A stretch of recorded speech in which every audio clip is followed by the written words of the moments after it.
Sahi's trailing stop loss has always been built for discipline and protection. Scalper 2.0 now expands this protection by adding custom trailing control so your stop loss can adapt to how you trade. Scalpers, option sellers, and expiry traders all trail differently. Even two scalpers may manage risk differently. So, we rebuilt trailing stop loss to give every trader a personal control. This is the remastered trailing stop loss on Sahi. Go to Sahi Scalper, click on the three-dot menu, tap on Order Defaults, and then select the trailing stop loss option under the SLTP tab.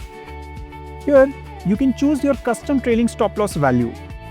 If I change the value to say 2.50, it means that my stop loss will update by 2.50 points whenever the LTP of the contract also moves by 2.50 point.